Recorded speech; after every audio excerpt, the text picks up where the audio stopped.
Welcome back to the Homegrown Podcast. Today's episode is going to be all about optimizing your home garden. So it's perfectly time for this spring weather rolling in. Before we dive into that conversation, I want to talk to you about this animal-based trifecta that I have kind of formulated in my head with Ancestral Supplements. They are today's podcast sponsor. And I noticed that sometimes people were a little squirrely when they were first being introduced to an organ-based supplement. I get it. It seems odd. If you're not familiar with that, it can be a hard first step. So the thing that I've been taking and loving, and honestly thought about this as a great gateway to get into more animal-based supplementation, is what I'm calling the trifecta. Okay, it is their living collagen, it is their grass-fed colostrum, and it is their digestive enzymes. Okay, these three together are going to hit so many amazing nutritional needs that you are probably experiencing. They're going to help with digestion. They're going to boost your own collagen production, help your bones and your joints and your everything feel so much smoother and stronger. And then that colostrum is amazing for like a healing and sealing of the gut, which then like bleeds into every other area of your life, right? Amazing glowing skin and strong hair, strong nails. So that is what I am calling the animal-based trifecta. And it's sort of like an organ, I'm going to say gateway, right? Okay, so if you have not tried Ancestral Supplements yet, and it's because of that organ word, and you're a little bit nervous to dive into the beef liver, try the trifecta. You guys, I am a busy mom of 4. If you are watching on YouTube, I have wet hair fresh from the shower, okay? I am busy and I do not waste my time on things that don't work and serve my family well. Ancestral Supplements has been amazing. We've been utilizing them in our home since 2021, and we are going to continue to share how they have affected us because they are something that we use on a daily basis.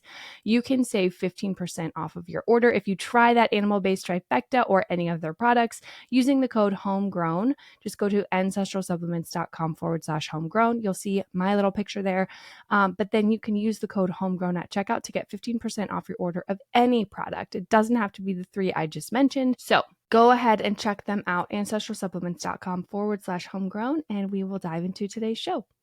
Welcome to the Homegrown Podcast. I'm your host, Liz Hazelmeyer, along with my husband, Joey. Good afternoon. And together we hope to educate, inspire, and equip you in your pursuit of true nourishment. Today's guest is Daniel Oostenbrink. Daniel owns Local Harvest, which I first came in contact with, I want to say in 2021 through our good friend Dana, who's also been on the podcast. And Daniel has been growing incredible produce through, I would call, a beyond organic method. And he has created courses and resources for others to really implement this stuff in their own homes. And so that's what today's episode is really going to be about. So for the home gardener or the aspiring home gardener, this episode is for you. So Daniel, welcome to the show. Thanks a lot, Liz and Joey. I'm excited to be here. We're so excited. As we mentioned before, we've had our own kind of gardening woes. And so before we kind of get into some of the tactical, practical stuff, I do want to hear a little bit of the history on why you are such a good grower, how you found so much success. And so tell us sort of how this passion around growing food really started for you. You bet. Well, it didn't start off that way, that's for sure. Maybe I'll just give you some of the history here. We started in 2013 on this farm. It's about 40 acres. And we came on here. It had been a dairy operation for probably 100 years. And the soil was fairly depleted. And we came on with almost no skills. Like I had done a home garden in the past, but I really had not dabbled with anything at a bigger scale. So we came on and I had 3 preconceived notions about what farming and agriculture should look like. And the first is that my idea was that we needed to use chemicals. Okay, synthetics were indispensable to our success as growers, whether that be herbicides or pesticides or fertilizers or whatever components you can think of. The second thing that I thought needed to be true for us in agriculture at a larger scale was that we needed to farm a big piece of land. Okay, so you kind of go big or go home mentality. And I was always thinking like to myself, like this 30, 40 acre piece of land is just not big enough. Like, we'll start there and we'll go on from there. And then the third thing was that I needed to have equipment, sophisticated equipment, specialized equipment in order to get the job done. And so we started in 2013 in the spring, and we started planting blueberries and raspberries and some of the commodity crops that are grown heavily in our region, because that's kind of what I've seen everybody else doing. So that's what I better do as well. And then we were going to have a market on the property, and we were going to supplement the market with alternative products that would come in from Mexico and California and be a farm market, really with a cute little farm, but not really focused on necessarily the production end. Mm. So we got going, and I had hired an agronomist to come in and assess the soil and tell me what I needed in order to be successful growing potatoes and raspberries and blueberries and all the other things. Strawberries, we're going to do that as well. So he literally sent me 10 pallets of different types of synthetic fertilizers and soil amendments and all the sprays that I would likely need and all the rest.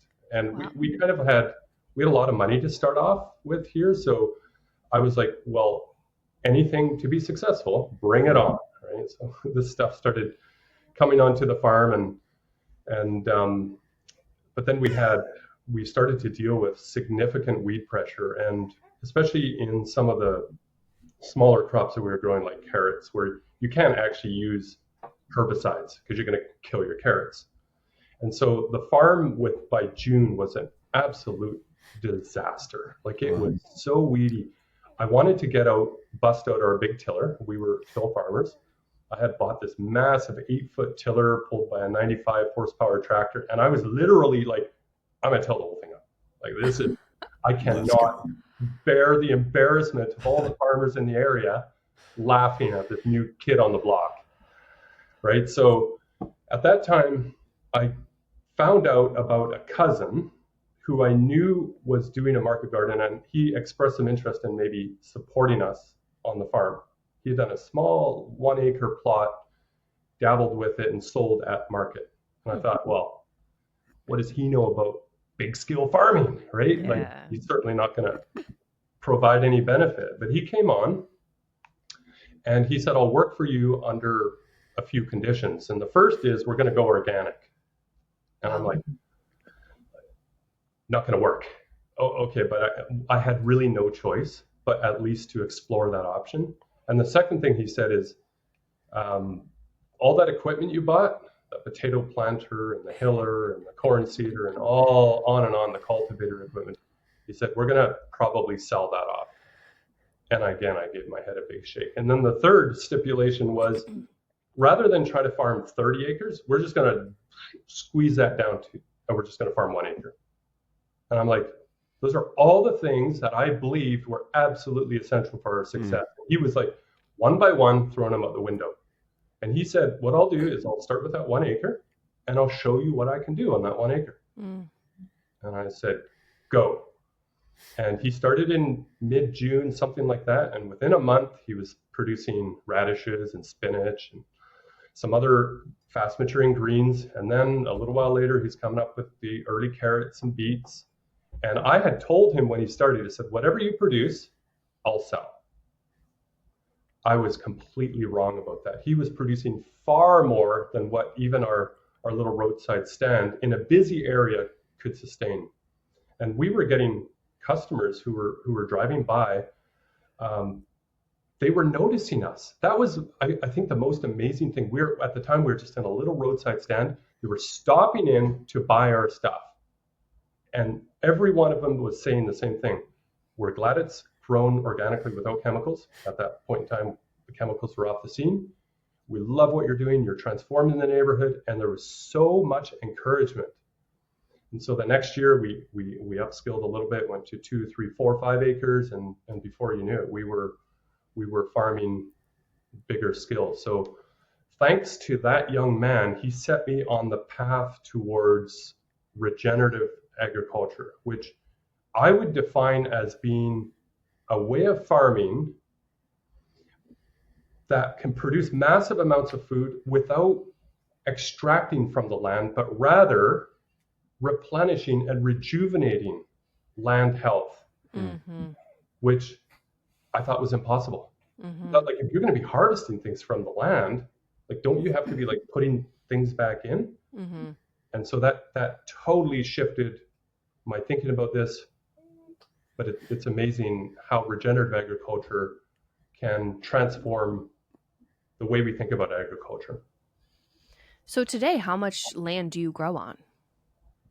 We're doing about 30 acres right now, 30 Okay. acres. And when I say 30 acres, about 20 of those are really intensively farmed. And then 10 of those are kind of in transition from pasture. They're in cover crop. And so, but we are getting close to about 30 acres of Wow. production here. Yeah. So you've scaled it from that initial 1 acre where you really just kind of like went back to ground zero. And now you're all the way up to utilizing most of your land at this point. That's amazing. And all doing it without chemical inputs. Honestly, no tilling, right? I want to talk about that a little bit. What are some of the methods that you're able to use to put back into the land what you're taking out without using this sort of like industrial agricultural method? Yeah, like the no-till, like once we started to find out about no-till and mulching methods, I became like religiously no-till. Mm-hmm. And so like we basically sold our tiller right then and there. And I've been condemning it up until about 2 years ago when my eyes kind of opened up and said, well, maybe there can be some soil disturbance. Maybe there's a time and an opportunity for it. Mm. Like it might not be, say, the best for soil, but from a economic standpoint, there are times when we might have to bust it out and use it minimally. And so from religiously no-till to more like, yes, let's use it, but we'll use it really, really sparingly. Let's be really smart about when we till, and let's reflect on why we're actually doing this. So in terms of some of the regenerative practices that we use and that I'm espousing in my course include, and foremost in this is multi-species cover crops. So we have moved from almost no cover cropping on the farm, where I didn't see the value, I didn't recognize the importance, to really maintaining ground cover at all times throughout the year. Like, there should never be a time when our ground is bare, other than maybe in the transition point. Our ground should be covered with living plants at all times, and preferably multi-species plantings, like a 4, 6, or 8, or even up to 16 different species or distinct families of plants within our gardens, or at my skill on our farms. So multi-species plantings is critical, and the reason for that is because plants are the key drivers of soil health. So plants are able to do this amazing thing called photosynthesis. We all know about that, but we don't really consciously think about what that implies, because a lot of the sugars that plants produce through photosynthesis, by catching the sun's energy, they use that energy to make sugars, and those sugars, they bond them together to form longer chains called carbohydrates. And in really healthy situations, these plants are able to send down into the root zone these copious amounts of sugars and high quality sugars to feed microbes. That's really what the plant is focused on. Now, in our agricultural systems today, plants are firing at maybe 10, 15% of their photosynthetic capacity. That means that if we had like a really healthy potato plant, under the perfect conditions, that would be firing at 100%. Agricultural settings today, conventional agriculture, and many home gardeners might be at 10, 15, 20%. A huge gap. The plant in most agricultural settings is focused strictly on survival. And in the survival mode, they're not concerning themselves with sharing sugars with microbes, and other things like proteins and fats that they send down into the soil to feed the community of life in the soil. And the objective of the plant is that the bacteria that start to absorb these sugars, this energy, which they themselves can't produce, and neither can we, right? So we have to eat plants, or animals that eat plants. So these microbes require this energy source. They absorb it into their biomass, but they also need things like zinc and iron and copper and nitrogen, magnesium, sulfur, all the things on the periodic table of elements in order to build up their biomass, their cells. So they're extracting from the soil mineral matrix all these essential elements in order to build up their cells and then do what they do really well is then that's reproduce. Mm-hmm. And then what happens is plants, so these bacteria upon reproduction become a food source and they become grazed upon by other critters in the soil, like nematodes and protozoa and all those funny looking things that you see when you look under a microscope. And so they come to the scene to consume the bacteria and then excrete plant nutrients in the right form and at the right place, because all this is happening in the plant root zone, the rhizosphere, is where all this action is taking place, which is why in the wintertime, sometimes on the farm, if I go around weeding in an area that's not been cover cropped and I pull out a clump of grass and I look under it, it's like there's a whole community of life living right around the plant roots because that plant is nourishing these microbes, the fungi and everybody else involved. And in turn, those microbes are releasing nutrients for the plant's absorption. And so what we're trying to do on our farm and what you ought to be doing in your home garden is maintaining crop cover at all times of multitude of species, because each plant is focused on feeding its own community. So, a bean will be working with a different set of microbes than, say, a carrot or your hairy vetch that you maybe use as a cover crop, or sorghum Sudan, or whatever else you're growing.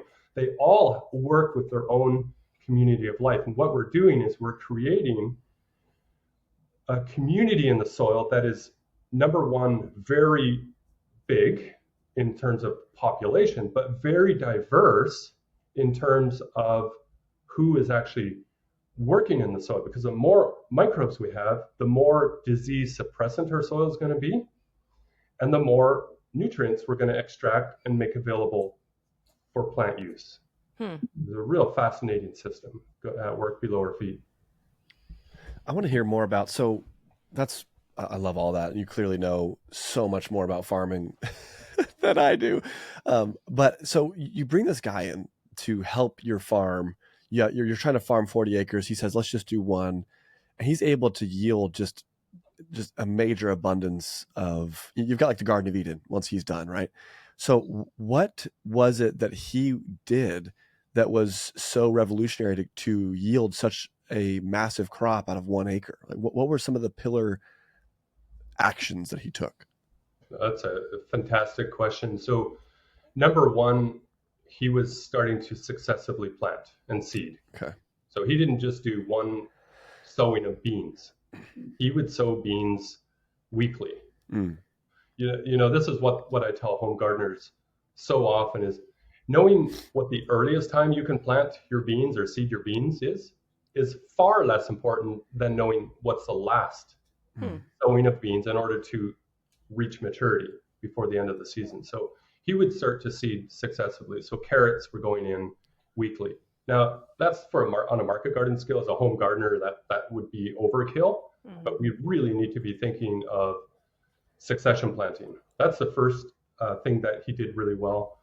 Second thing was he stopped disturbing the soil as much as I was. I would till every opportunity I had, I would till. And so you could say, well, what about the weeds? The weeds are just going to take off. He used very, very simple methods in order to control weeds. He had a wheel hoe, which is essentially a stirrup hoe with a wheel on the front. And we would just run that up and down the beds and deal with the vast majority of the weeds. And the rest was done either with a hoe or we would just extract them by hand. And it was amazing that, if you focus on the concept that you need to think about when dealing with weeds is that if you never let a weed seed, you're never going to have, you're not going to have an ongoing problem. You're going to have the existing weeds are going to germinate, but once you've dealt with them, you've dealt with them for life. The other big thing that he did was small applications of compost. Hmm.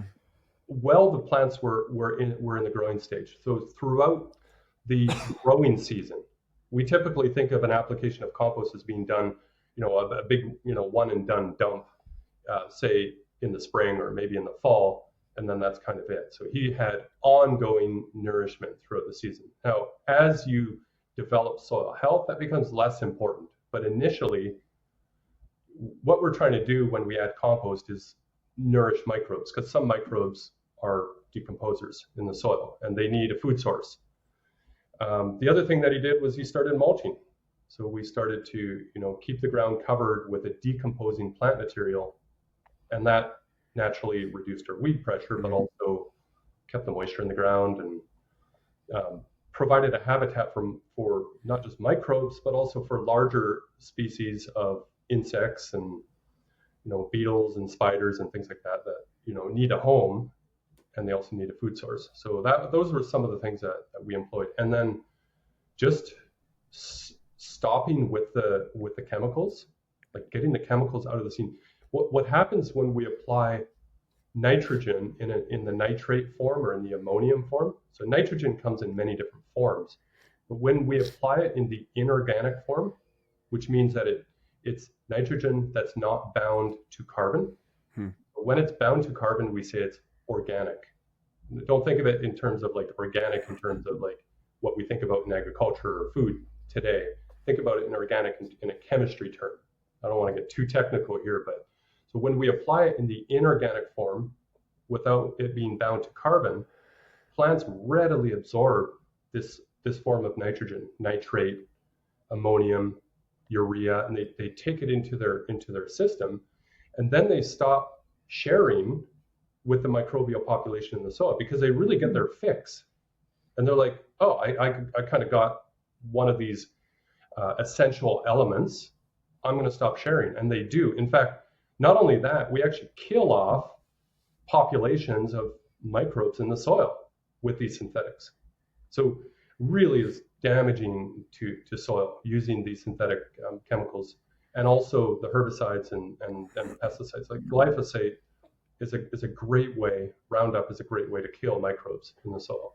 And a lot of people, they continue with this, and then we wonder why we don't have soil porosity, because what these organisms do in the soil under natural conditions, working along with the plant, is they start to form these aggregates. So bacteria start to secrete these gums and glues in order to hold together soil particles and their communities. So you start to form what we call microaggregates in the soil. And it's within these microaggregates that certain bacteria, like Azotobacter, which is a nitrogen-fixing bacteria, they can reside within these little colloids, and they can fix nitrogen from the atmosphere. They can take atmospheric nitrogen and convert it into a form that's available to plants, an organic form of nitrogen, and they can supply that to plants. But these little clumps of soil, these aggregates are being formed. And then we have fungi in the soil, which is largely absent from most agricultural soils. Fungi is just not around, okay? And that's a very, very serious thing. Fungi forms these beautiful mycelial networks underground, and they hold together these microaggregates to form macroaggregates. And that's what gives soil that beautiful, crumbly structure. And it also allows tons of air exchange with the atmosphere, because in the evening, we all know this, we get the dew settling. As we get into the morning, lots of dew settles, at least in my area, and that's true for most areas. It's like the earth is like this big lung, and it's just like taking in a deep breath at night, and especially as we get into the morning. And what it's doing is we're pulling in carbon dioxide, and we're pulling in nitrogen, and we're pulling in oxygen to provide a source of respiration for the microbes in the soil that are heavily reliant on oxygen. But the nitrogen fixing bacteria, they're taking in the nitrogen from the atmosphere. And then in the mornings, what do we see? We see this dew or this mist lifting up off the land. You see it on water especially, but you also will find it on your soil. And so the earth is like it's exhaling. It's going through that same cycle that we go through. It just takes a lot longer. It's 24 hours for that same cycle to happen. And when it exhales, it's exhaling the respiration of the microbes in the soil. And what are they breathing out? They don't have lungs like we do, like bacteria don't, but they respire. And what they respire is carbon dioxide. And plants are sitting there in the morning with their leaves like this, and the carbon dioxide is entering in through the stomata of the leaves on the bottom side of the leaf in this really carbon dioxide rich environment. And so the plant's taking in all this surplus carbon dioxide. In really healthy soil situations, we have 400 parts per million of carbon dioxide entering the soil. In really healthy conditions, we have 21,000 parts per million leaving. And carbon dioxide is one of the most limiting factors for plant health and plant growth, because plants need carbon dioxide to produce sugars. And then what the plant is able to do is takes all this carbon dioxide in. Photosynthesis just goes through the roof. So the plant has a surplus of photosynthates or sugars, and then it excretes it down into the soil, exits to feed soil microbes. And you can see this like amazing system happening here in this process. So plants flourish in these types of environments. And largely, what do we do in most of our agricultural settings? Tons of compaction, lots of chemical applications. We're killing the very organisms that we need to treat with great love and respect, and we're killing them off. And then what does that mean? Well, that means we've got a weak plant. The plant no longer is able to build immunity because it's not able to get those trace elements that it needs to build immunity. It's not being protected by fungi. Fungi form castle walls around plant roots to protect the plant. Now, everybody in the soil, it has one focus in mind, and that is a healthy, productive plant, because a healthy, productive plant gives more exudates. So if we can recognize that in our home gardens and think, what is it going to take for us to grow superbly healthy plants that can nourish a community of life in the soil, that can then provide benefit to the plant in terms of health protection, building immunity, being able to make great components, great flavoring food, like the flavonoids in food really come from these trace elements, like even things as rare as gold and silver in the soil, and molybdenum, and magnesium and zinc and boron.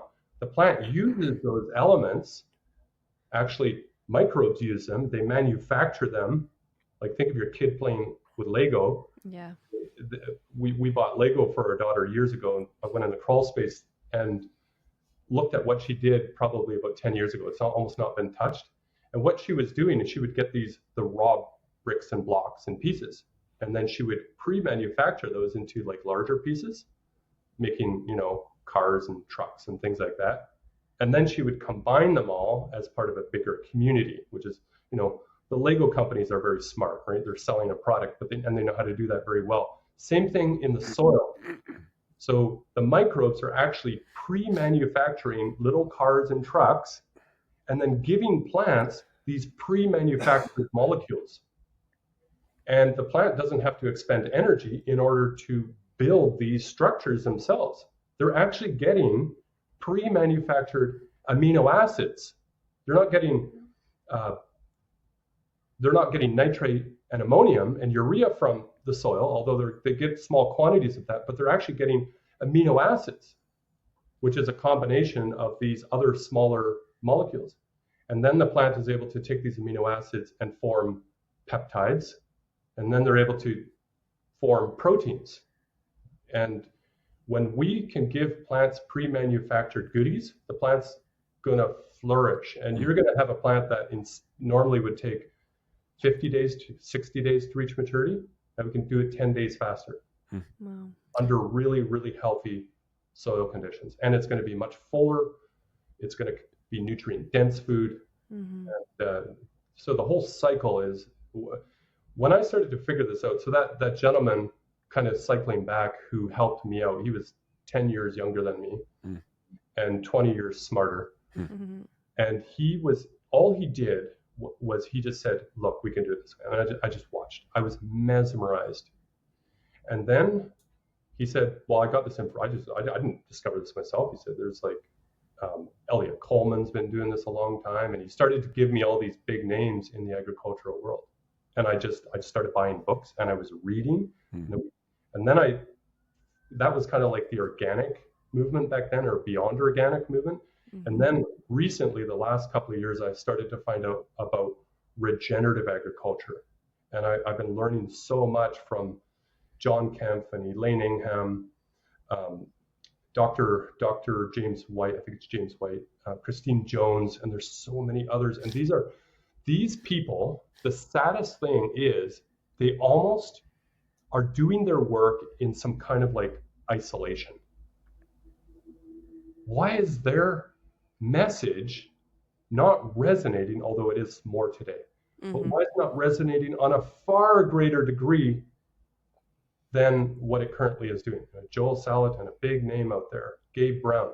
I think we're starting to hear these names. It's starting to become household names, which is amazing. But why has it taken so long for us to discover this? We can produce better food with fewer inputs or almost zero inputs, and at the same time rebuild land, rebuild communities, and what's not to love about that? There's less profit in there, of course, for the big fertilizer companies and other interest groups, and that's probably the reason why it's not. I would say it probably has a bit to do with it, right? Yeah. Daniel, that's fascinating. And holy smokes, it sounds like this guy really came in and changed everything. So there was a number of points that you made that you adjusted on your farm to really up the yield, make it more productive, make it more of an abundant, crop. Right. And I want to now whittle those ideas down into something really graspable for people that are having a home garden. Right.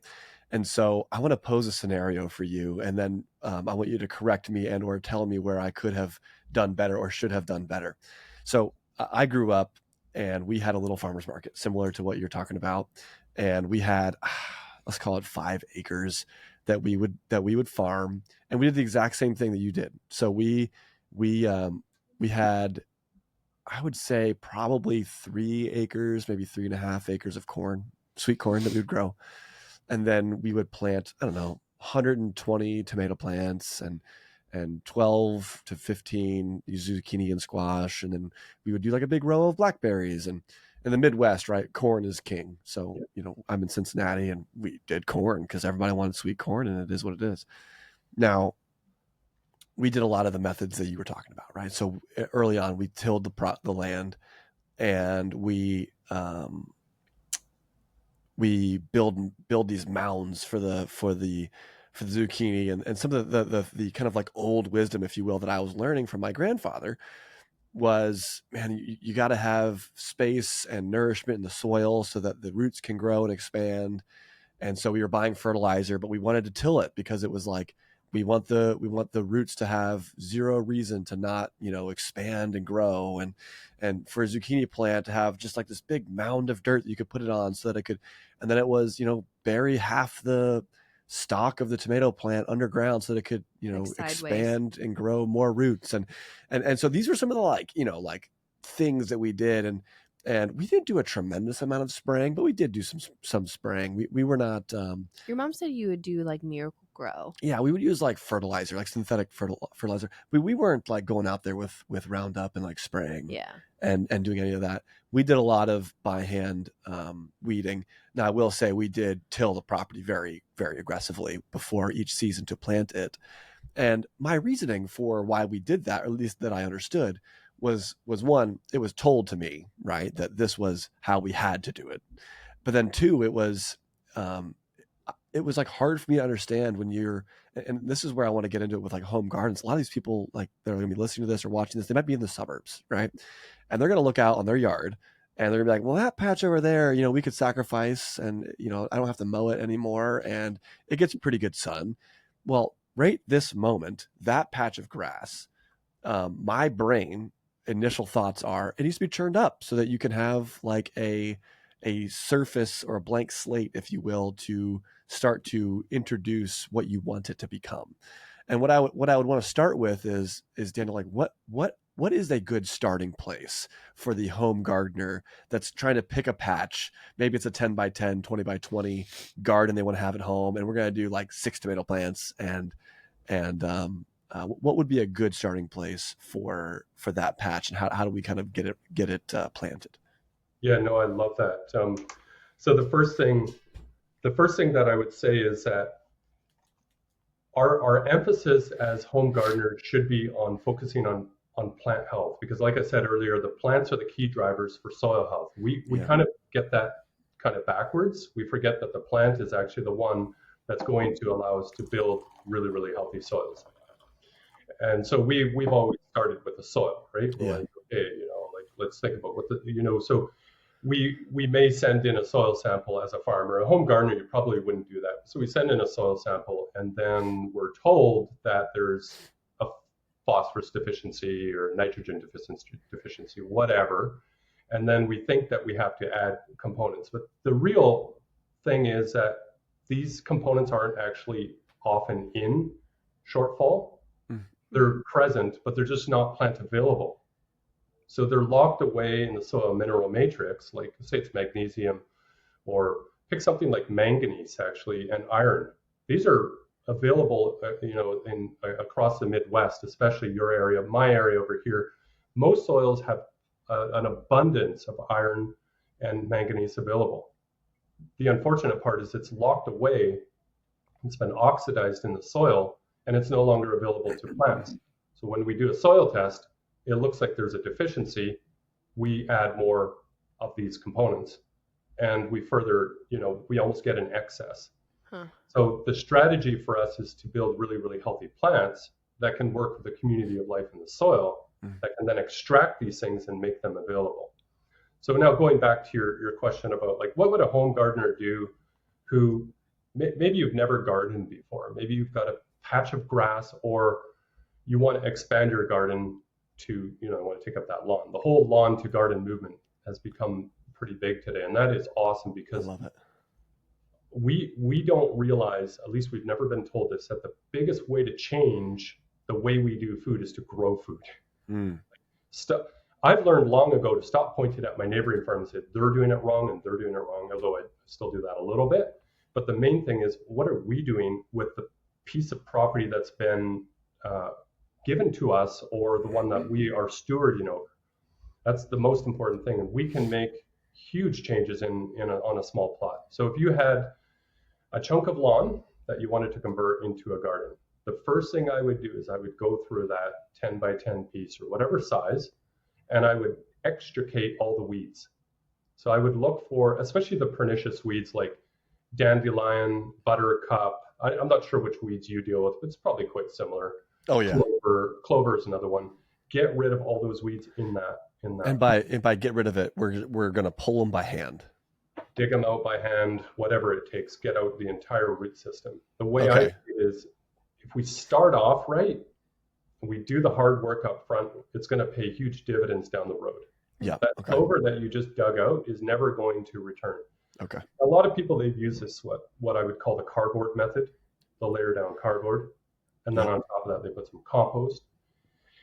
But quite often we find that weeds find their way through. It's hard to source the cardboard, and then there's a concern of toxicity on the cardboard. And then we need a fairly big layer of compost in order to kind of like drown out the weeds underneath, and in order for us to create a growing medium for us to grow in. I'm like, screw it. I just do the hard work up front. Like I went to my lawn because I wanted to prove to the gardening course members that this is actually a very doable thing. I went to the lawn. My wife was like, "What are you doing out there?" I love it. I'm proving something to my gardeners. This is important. Believe me.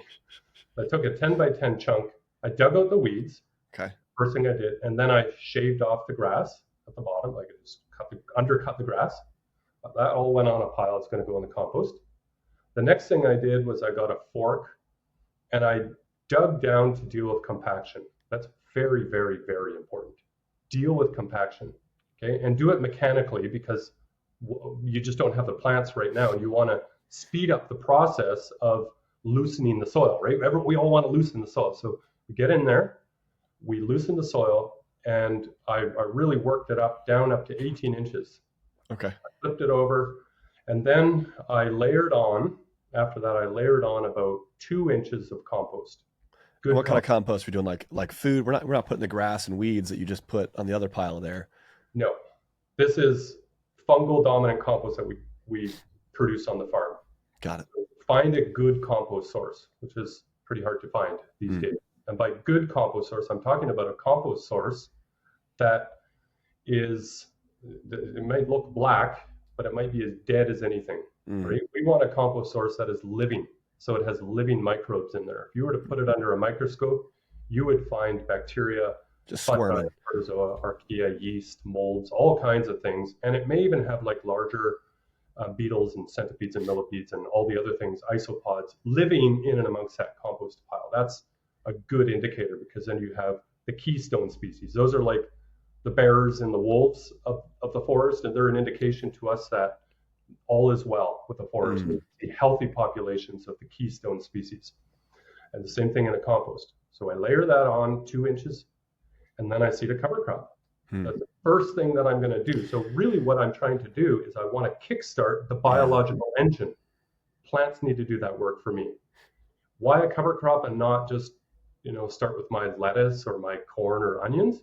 The reason for that is because the cover crops we grow have a much more sophisticated root system. They're much more sophisticated plants. They're deeper rooting. They may spread out more, as opposed to a plant that's just focused on more the vegetative growth and producing a food crop. So a mixed species cover crop, and I do that as early as I can in the spring. As soon as I know these things can germinate, this is going to be a cold loving cover crop. In my region, I can already do that in March, right? We're on the 49th parallel. We're much farther north than a lot of you in the States. But we can do this because we live on the West Coast. So I can do this sometime in March. For a lot of you, that's going to be April or May. And I'm thinking I'm going to forego that first food crop, because if I can build really healthy soil and kickstart this engine, then the crop that's going to follow that, the one that I might want to seed and plant in June or July, because by the way, those are great growing months. We should be doing a lot of our planting and seeding in June and July. Those crops are going to flourish because of the hard work that we did early on, and the loosening of the soil and the building of soil microaggregates. And because plants, what they're doing is they're using a lot of the sugars they produce to build their above ground biomass. But in really healthy situations, they're actually sending far more sugars down into the soil as root exudates than what they use to build up their leaves and stems and flowers and roots and things like that. They're sending a lot more down below, like sometimes 4, 5, 6 times more down into the soil. So we're building soil carbon. We're sequestering carbon from the atmosphere, locking it away in the biomass of the organisms down there.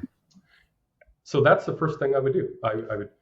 And then in that 10 by 10 plot, be as vigilant as you can as a home gardener to root out every weed. Don't let weeds occupy that space. And if you say to me, well, Dan, that's a little ridiculous. And how am I going to manage weeds on this huge garden that I want to grow? Well, my response to you is your garden's too big.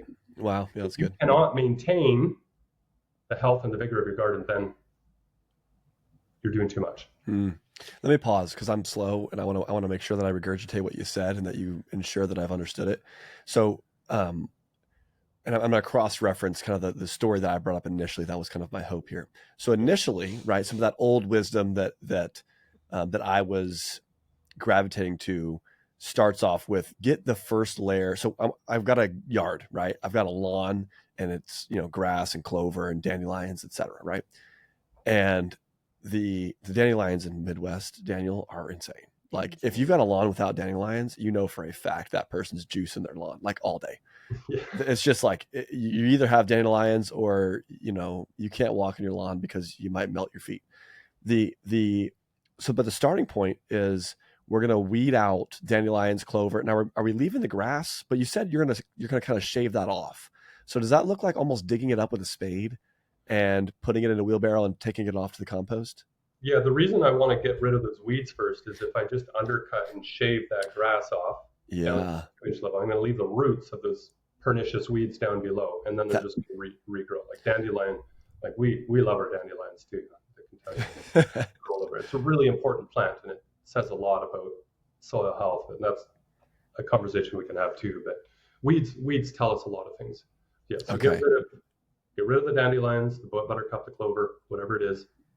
And then use like we have by the rental companies here, sod cutters. And you can rip over your lawn and you can just cut the grass in it. Actually, you can roll it up afterwards like you would a rug. And it's a really fast and efficient way. But first, get rid of those bad weeds. And then if you had a bigger plot, by all means, bring out the tiller.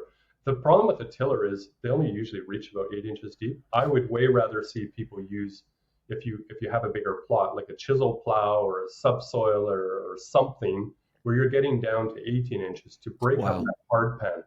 Most soils down at the 9-10 inch level are rock hard and impenetrable. Okay. True for my area. You think, oh, it's nice and fluffy up here, but you really want, like, there were times in our agricultural settings where farmers would go out to their field with a thin rod, a pointy rod, and they would be able to push it down 40 inches down into the soil with one hand. Wow. Okay, so that's how soft and porous our soils used to be. And that's what we want to achieve. On the farm here, I might be able to do that in some areas down to 20 inches, but really we want to go down 40 inches down, because there should be no reason why your lettuce plants cannot extract minerals and work with microbes down at the 40-inch level. That may sound like that's a kind of a gasp response, I think, from people. But I've grown radishes that are showing roots down at 18 inches. And we know a radish is just this little ball with a little taproot. But those roots I have found at 18 inches deep, which tells me that they're able to extract nutrients from down at that depth. It's not a nutrient deficiency that we have in our gardens today. It's a soil compaction issue. That's the revolutionary thing in these steps that he said that I think we never did, and that I think is so important, is this idea of the prepping of the land. Not that we've always been doing it right. I mean, I think some of the methods that you just shared are going to change people's realities, right? This idea of a sodding machine is like brilliant. Also, pull the weeds first because they're deeper than the grass. Totally makes sense to me, right? You're gonna shave it all off, and the only thing left are gonna be the weeds, right? And so you're gonna be pulling them anyway. And so then the next step is the one that I think is game changing, which is planting a cover crop. And this is where it takes a major turn from being a till the land and extract from what you've got available now to a, hey, you know what? Maybe we're going again. Like, it's not exactly the way that, 3 or 4 years ago, Daniel would have approached the like soil with like the no-till, like, no way. But now it's, hey, you know what? Let's save ourselves some of the headache of all these weeds and things that are here. And then let's treat the land better than it's been treated in a long time, right? Putting a cover crop down, allowing it to breathe, pulling in those nutrients, pulling in that nitrogen and whatever that it's needing.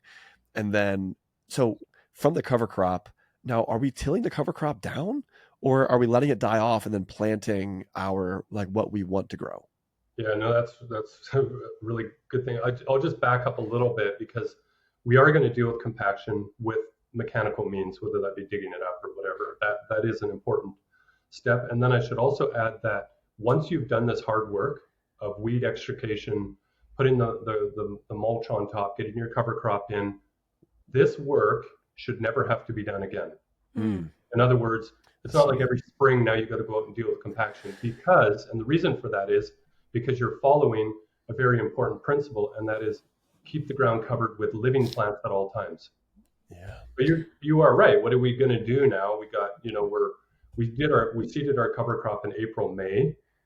By June 15, it's gone through a lot of vegetative growth, and it might be quite big.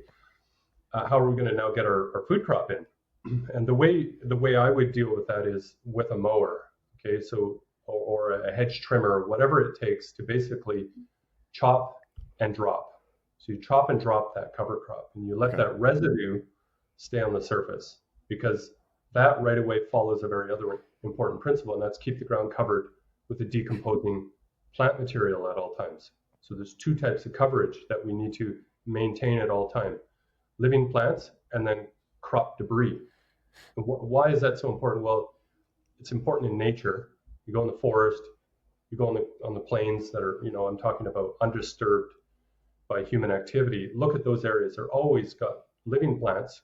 Sometimes it means it's weeds, and it's always covered by decomposing plant residue. And so that is vital that we maintain that. So we do the chop and drop, and then if you use, say, oats in your cover crop, you'll know they kind of want to come back again, right? Then do some more chopping. And I would say this is where I used to be religiously no-till. So I had to think about a way to kill this crop. Now I'm like, it's not going to hurt that much for you to rip over maybe once, maybe twice. Don't go back to where you used to be thinking that everything had to be as fine as icing sugar. Like, get rid of that idea. Let's just go over and let's just break up some of, to kind of kill off the crop. And then we'll go in with a new food crop. But perhaps better yet, another way to terminate a cover crop is by mowing it down, and then say mowing it again I'm doing this about 2 weeks before my food crop needs to go in.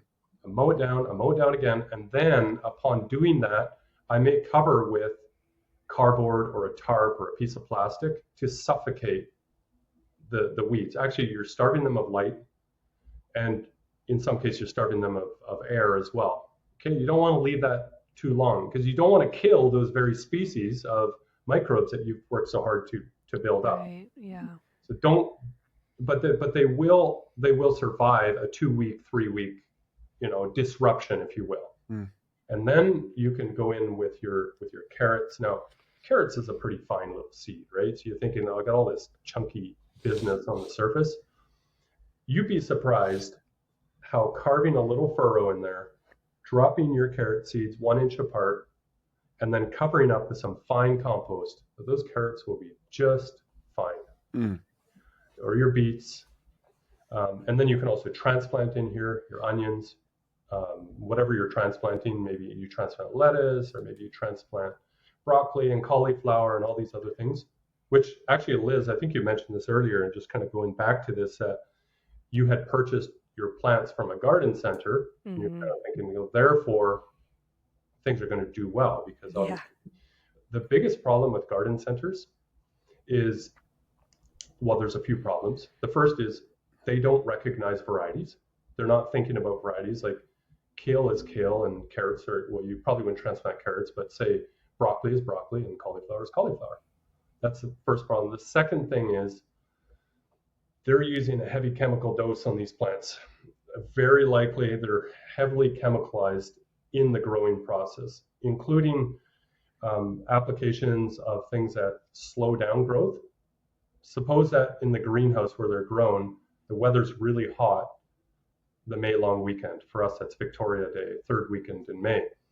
But around that time, the weather can be really quite warm, and their plants in their greenhouse are just growing like stink. And they know that in a week they're going to be sold. So how do we slow these down? They use growth inhibitors to do that, okay, to slow the growth. That's not really kind of what you want to be doing, right? So poor variety choice, lots of chemicals, growth inhibitors to impede growth, so that they look short and stocky on the shelf, unnaturally short and stocky. So that's why I would say, if you want to buy seed starts, buy them from a market gardener in your area who you know, love, and trust, because they're invested, like we are, in high performing crops. We're also invested in working on the biological system rather than a chemical system. And so for those reasons, you should be looking at that. So you've got your seeds in your ground, in your garden. You have your broccoli, cauliflower transplants. Now, where do you go from there? Well, this is where what I talked about earlier is ongoing fertility throughout the growing season. Okay, and I caution gardeners to use less animal-based manures. because animal-based manures are typically high in nitrates. They're typically high in phosphorus and potassium, the NPK, because that's what our animals are typically fed. So if we give our plants a heavy dose of those elements, it shuts off their sharing capacity. They don't share with microbes in the soil anymore because they get their fix. So use animal manures sparingly. Why? Think about what happens in nature. In nature, you don't find huge piles of manure around. It's always spread on the landscape. And these animals are also eating a lot of other things with their, like for us in a commercial agricultural system, our animals are typically fed to, fatten them up fast, rapid growth. And the way to do that is a heavy protein diet, which is quite artificial from what you'll see in nature. If a deer is walking around, they really have to pick and skimp, and they're eating a wide range of different foods, and then they're depositing their droppings randomly, not on big piles, right? So in your home garden, you mimic that. So always go back to nature. Think of how nature does it, and then use nature as your guide. I've already given you three principles. I've told you keep the ground covered with living plants, always maintain a decomposing ground cover, plant successively through the growing season. And now I'm talking about vitalize, which is support the microbial life in the soil by, frequent applications of compost throughout the season. Good compost, a variety of compost. Variety is so important, right? Diversity of materials. If you can get a hold of maybe bone meal or blood meal or things like that in small amounts. But most importantly, start making your own compost. And that's one of the things we do in my gardening courses. I am encouraging people to make the world's best compost, which is using what we call the Johnson-Su bioreactor. I don't know how much time I have to go into that, but the Johnson-Su bioreactor basically is a way of making compost on a static pile. We're not turning it like we think about with compost. We keep it on a static pile, and we encourage the proliferation of fungi. We want a fungal dominant compost because that is exactly what's missing very often in our soil. So what we're doing is we're creating the world's best compost that when we introduce it, it's like we're doing it, say, in a petri dish, like in this, and then we're going to take this as an inoculant. Stop thinking about compost as an organic, building soil organic matter. Start thinking about it as an inoculant to promote biological diversity in around your plants. That's how we need to start thinking about compost and its application. That's why I said earlier, get good compost. It's not about get lots of compost. I would be, this is funny because you'd be better off with an ice cream bucket full of compost, of great compost, than you would be with a pickup load of compost that's inert, dead, basically dirt, right? Just nothing. Inoculant's way important. Like if you think about that for trying to kickstart your kombucha or your sourdough bread or things like that. Those are, that, like starters, all important. That's a great. I love that analogy. I was actually thinking of that. Like, the sourdough starter, you want it to be a little bit, but really potent. Oh, yeah. So I'm going to start thinking about my compost. Also, I love the whole use animal compost sparingly because you're right. Outside. It's a crutch all day. Yeah. Outside of like farming, commercially, you wouldn't have like large amounts of animal byproduct. So that's really interesting. The thing that keeps, and this is just my brain, but like, why doesn't grass count as a cover crop? Like part of me was like, why can't I just like plant these vegetables among this grass? Because isn't that the same as a cover crop? Obviously it's not, but like tell me why that doesn't make sense. Well, it does. I mean, there'd be no problem with that. Like corn and, a lot of these things are in the grass family. Oats and all the other grains are really just different forms of grasses. And so you would be able to plant them amongst your grass in your lawn. But the problem is, like, I really do believe that our lawns are heavily compacted. Think of like first of all, they're compacted because we use a lot of chemicals on our lawns. Right? We're all guilty of using fertilizers and things like that. Actually, I'm not guilty, but I used to be guilty. And then we're driving over it with big lawnmowers all the time. And so our lawns are very, very compacted. And that's one reason why you could plant your vegetables in your grass, or allow grass to grow in your garden. I just think, like, if I'm going to choose what grows in my garden, I might not choose grass, although some grasses would be good, but mixed species plantings is where we want to go in our garden. Okay, that makes more sense. You know, it's funny. I was just thinking I go on long runs, and we live in the suburbs, and I'll just run past lawn after lawn after lawn. And I'll sometimes think, I'll be like, human nature is so wired to tend to a crop or farm, and a lot of these folks living in the suburbs would never be willing to admit it. But you walk out and you see their lawns, and dude, it's like pristine, perfect. The amount of effort and time these people are putting into maintaining the like perfect green, no weed lawn is astonishing. And Or they're paying someone else to do it. it's But such you a can't eat value. that. I mean, it's like, it's crazy. It's crazy. I see it all the time, and I'm like, man, exactly. You're investing so much money or so much time into something that is providing zero value to your life.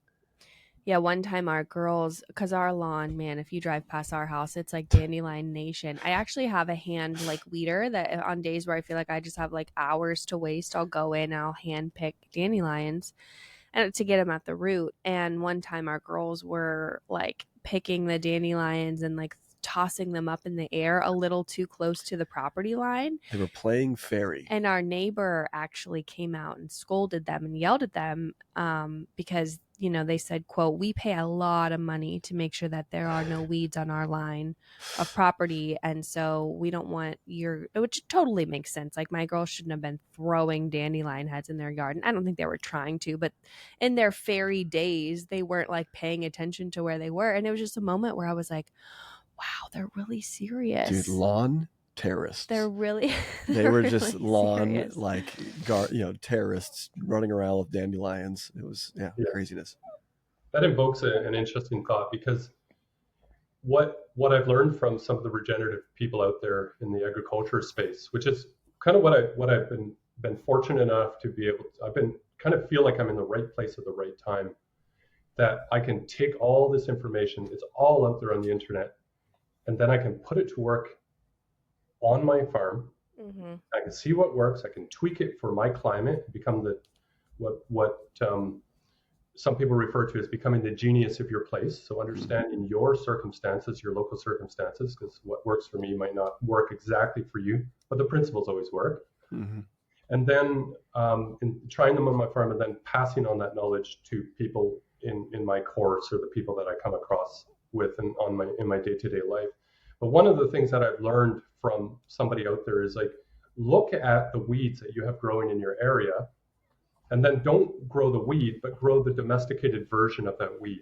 So dandelion, for example, is in the chicory family, and they're actually highly nutritious, but we just find that, they really spread badly in our gardens, and it can become a bit of a problem. So if you did want an alternative to the dandelion, find something else in the chicory family, because the message you should be receiving from the fact that dandelion are growing there is that the soil is missing something, and the dandelions are fulfilling a role of making these nutrients available, or loosening up the soil, or whatever else they're doing. So you look for things like radicchio or endive, like the Belgian endive, and those kind of things that are in the dandelion family, which are deliciously sweet and bitter at the same time. Like, if you want the true definition of bittersweet, then eat a radicchio plant just before, kind of in the cold of winter, right when it's gone through a bit of a cold spell, and they're just fantastic. You eat that with blue cheese, balsamic vinegar, some olive oil. That is absolutely tasty food. And then we can do that with other weeds as well. Like, for example, lamb's quarter is a very common weed in our area, or red root pigweed. You look these up on the internet, you'll look at these plants, you're like, hey, I kind of recognize that plant. Like amaranth and quinoa are similar plants in those families. Wow. And in your growing area, probably this is true for a lot of the Midwest regions, is even though you and I live in very distinct growing regions, because we're growing mostly annual vegetables, we're growing these through about 100-day window. Mm-hmm. And I get a little longer window because our shoulder seasons are a little warmer. We don't get those extraordinary colds that you guys can sometimes get. But if we look at that window from May up to probably October, and you put your temperature graph and my temperature graph, and we superimpose them, they're almost going to be identical. So with some variation, some small variation. And I'm talking about people who are probably above the 40th parallel or something like that, say Northern California or Oregon and north, that during this growing season, we have very, very similar conditions. And what I do here, you can do in your area. So that's quite remarkable. I had a friend who moved from where we live. We're near Vancouver, British Columbia, about 100 kilometers east of Vancouver, inland. And I had a friend who moved to Ontario, a little farther north than us. And so he was a market gardener here, and he's now a market gardener over there. And things are playing out very, very similarly, which I find fascinating.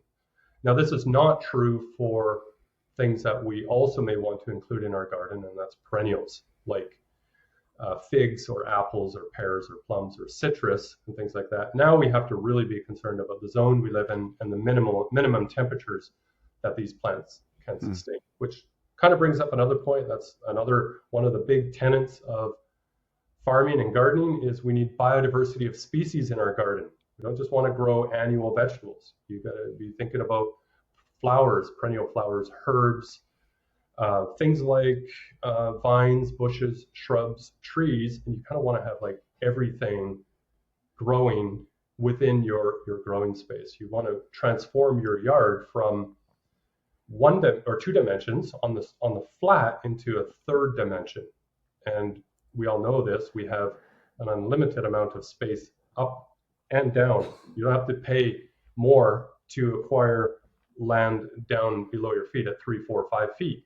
So why don't you extract the minerals and nutrients from there, and then also go up, because vertical growing is fairly cheap, and then you can capture more sunlight, sequester more carbon, feed more microbes, and really build this system. And then what you also get is you get perching spots for birds who are looking for refuge and nesting spots, and ground nesting birds. We have a lot in our area that are back, like the yellow finch in our area. You almost don't find them anywhere. And I have now flocks on the farm. We started off with a flock of maybe 5 or 6 birds, and now we're probably up to about 200 or 300. And they come back every year, and the population keeps growing. And I feed them. I grow sunflowers on the farm for them. They love echinacea, which is a flower that you can grow in your area, even with colder temperatures. And they feed on these. And then I leave the seed heads through the winter. And they also feed on things like cilantro and dill. And those are the things that keep them around, fatten them up, allow them to go through 3, 4 clutches per year, where they're producing offspring at that rate, and then fly back with huge numbers into the warmer parts. And those birds, incidentally, are granivores. They eat seeds. Now they'll also eat our weed seeds, right? And the same thing we have with a lot of the flying insects. They're pollinators, but they're also predatorial, like lacewing and lady beetles and numerous other flying, like wasp and hornets, are very much predatorial. So they're pollinating, but they're also providing huge benefit in keeping pest populations at bay.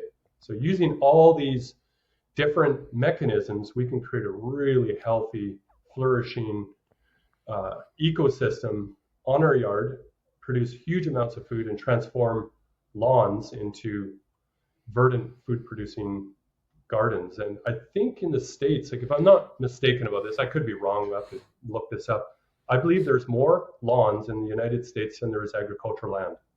Wow, Anybody probably. can contest that. I could be wrong about that, but I've heard that. I think it was from Nicole Masters, who's a soil microbiologist, and her basic sentiment is you can let agriculture do what they want, but if we as home gardeners, home growers, we have a much greater impact than all the farmers can have up there in terms of gaining food security and producing abundance for our families. Even if I'm wrong about that, which I very well may be, we still know that we have huge lawns Oh yeah. everywhere, and there's so much available land to grow, so much unused or undervalued land. And we have such a big responsibility as landowners to make a difference and start feeding our families and feed them well and help our neighbors and all the rest. Yeah. Any tenets that we haven't gotten to that we want to share as we get closer to, I mean, I feel like I've already supercharged my inspiration and abilities to run and manage a home garden this year. But any other tenets there, Daniel, that we need to be aware of? Yeah, I think it's probably maybe the most important one, and I put it at the end, but it's treasure seeds. So I have what I call the harvest mnemonic. So our company name is Local Harvest. And my gardening course is called Harvester's Heart. And so what I've done is I've written out the word harvest, and each letter represents one of the principles. So we have H stands for the heart of the gardener. A stands for armor the soil with living plants. R is, organic residues. And then we go all the way down to the T, which is treasure seeds, which is something I just had not thought about until a few years ago, is that it's so important for us as home growers and especially market gardeners, people doing it on bigger scale, to start saving our own seeds and develop a regionally adapted seed. Most of the seed suppliers in the world, most of the seed that's supplied for the world today are produced by a handful, like 5 to 10 big seed company conglomerates. And they're incidentally also the same companies that are supplying the world's largest amounts of synthetic fertilizers, fungicides, herbicides. And so I've said this before in my course, is that the same company that hold the source of life in the one hand hold the keys of death in the other. Wow. And as home gardeners, we need to take back our control of seed and gain food autonomy. Because if you grow food in your garden, you provide your family and yourself, and maybe your neighbors, if you're a market gardener, you provide them with food for 1 year. But if you save seed, you provide generations with food. And not only that, like, we have to think about seeds as containing billions of microbes on the seed casing, and within the seed, there are billions of microbes that are essential for the plant's well-being. So if you look at, say it's a bean seed, on the surface are different microbes that each provide the plant with a specific function. Some of them are there to give the plant disease resistance. Some of them are there to turn on gene expression. So if you get extraordinarily cold weather, then those genes get to work and signal to the plant that there's an issue, and the plant needs to be producing certain compounds in order to be able to withstand this colder weather. And maybe they'll even work to extract those nutrients from the soil and provide them to the plant. So every species of microbe on that seed are focused on the plant's well-being. But a lot of our seeds today are heavily chemicalized. They come coated with a fungicide, or they've been grown in really poor conditions so that they don't contain the microbes necessary to help the plant develop and grow throughout its life. It's like a child that's born, passing through the birth canal. The mother confers many different types of microbes on that child that stay with the child for its entire life. And they're microbes that aid in digestion. They're microbes that aid in development, like brain development, and the gut-brain connection is enhanced, and disease resistance, and all the other things. I should remind our viewers of the concept of epigenetics. It's something that you should be looking at, that we are more than just our own DNA. We are a community, and all the DNA within the microbes that reside in our body, or on our body, everywhere, our eyes, everywhere, that they, when they're passed on to the subsequent generation, either enrich and provide greater health and vitality to future generations, or very sadly, can cause detrimental health effects later on in life. So sometimes don't manifest themselves till we're 50, 60, or older, if we might live that long. The same thing with seeds. So these seeds, basically what the plant is doing, if a plant flourishes, then it's going to work on getting these organisms in the soil that have allowed the plant to live a healthy and full life. And those microbes go up onto the seed. And then we as gardeners, we save those seeds, we take them and we care for them within our homes. This is a concept that is so foreign to us today, isn't it? Like we have lost the art of seed saving. And as a result, we have become careless. We have become unconnected with our food supply. And we all go madly off in all directions. We don't think about these things, and yet they're the essentials of life.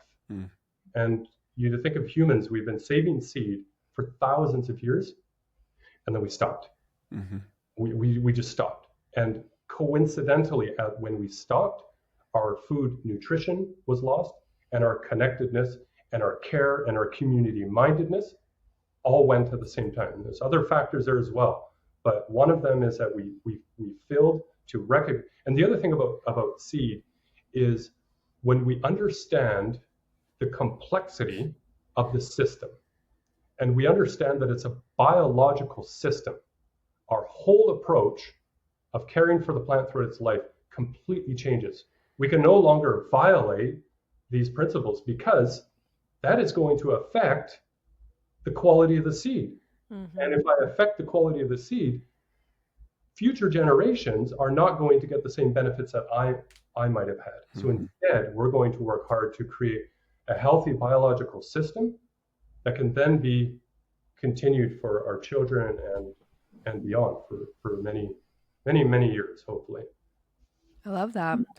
Because this is such a huge topic, I know people are going to be like, okay, I need even more from you, Daniel. So tell people where they can find you, where they can access your wonderful course and your resources, because you are honestly just such a wealth of knowledge. I already feel like better equipped to start our garden this year. That's what I'm saying. So let people know where they can find you.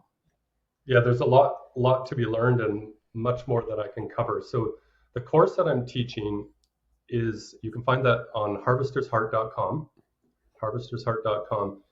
And I covered these principles, all the principles that I was talking about, all 7 of them, but I cover them in a spiral fashion because I feel that just, feeding people from the fire hose is just sort of drinking from a fire hose, a little overpowering. So what I do is I touch on these principles and I work in a spiral. So as we go through the course, we continue to look at them from a deeper perspective and from different angles. And what I want people to recognize is that these principles overlap each other, right? It's not like you can deal with one in isolation. That doesn't work. And so I want to give a holistic approach to the course. There's a lot of science in the course, but mostly I want to give people the practical steps towards success. So harvestersheart.com, and then this course runs monthly. So I'm working through the February course right now. And then we're going to start in March. So people who sign up right now are able to watch the February recordings, but you can also watch the March live course. And then if you feel like you just need more, then you don't have to pay me more. You should watch the April course, and then you can watch the May course. Each course is identical, but in terms of the philosophy and the methodologies and the practical aspect, but they're going to morph through the seasons as the growing season changes. So this allows people to, take it in, say you take it in March, and then you can take it again in April or May. You need a little more inspiration, or you maybe need a little more knowledge about a certain topic, and then you'll get it from a bit of a different perspective. And then I also have a community group where you can ask questions. And if I get a question, I answer questions every day, and people can share pictures about their particular context, and then I can share pictures. And just my idea is people who take my course I'm going to be hard on them. I expect them to do a lot of hard work. I will hold them accountable throughout the process. And I want to see massive changes in their gardening journey. But I also want to empower gardeners. I want to give gardeners the confidence they need to become daring and adventurous in their gardening space, and to find joy, and to recognize that you're not going to get it right the first time, or maybe not even the second time, but there's going to be a progression. And I'm here to help you to get to the next level. And my focus on this gardening course is not this, okay, it could be a hobby and you're going to have fun doing it, but it's way more than a hobby. I am teaching you how to become food self-sufficient, to grow food well into the fall and winter and the following spring. So my idea is food self-sufficiency, but I'm not just teaching you. I feel that I'm teaching your child and your grandchild, if you might have them, and maybe your neighbors, because the only way we're going to make this work is if we make a profound and impactful difference in our own garden. And then the neighbors are going to be like, oh, what's going on over there? It's, they're eating a lot of food. And so hopefully to create a movement that people really want to get involved with and make a difference. So harvestersheart.com. And I'd love to have people from your region. I got people from Louisiana, some people from Florida, people from the Seattle region, and lots in my area here as well, in British Columbia. Wonderful. I love that. They'll definitely check you out, because I know a lot of us need some help when it comes to gardening and growing our own food. So absolutely. Love that so much. Thank you, Daniel, for coming on the show today. This has been wonderful. Hey, my delight. Thank you very much for your interest and for allowing me to share my story and my journey. Yeah, absolutely. Daniel, until next time. Thank you again to today's podcast sponsors, Ancestral Supplements. If you guys try out that animal-based trifecta that I talked about in the beginning of the show, the collagen, the colostrum, and the digestive enzymes, let me know what you think. Make sure to go over to ancestralsupplements.com/homegrown and use the code homegrown at checkout to save 15% off. Browse their website, see what resonates with you, and give it a try and let me know how you love it.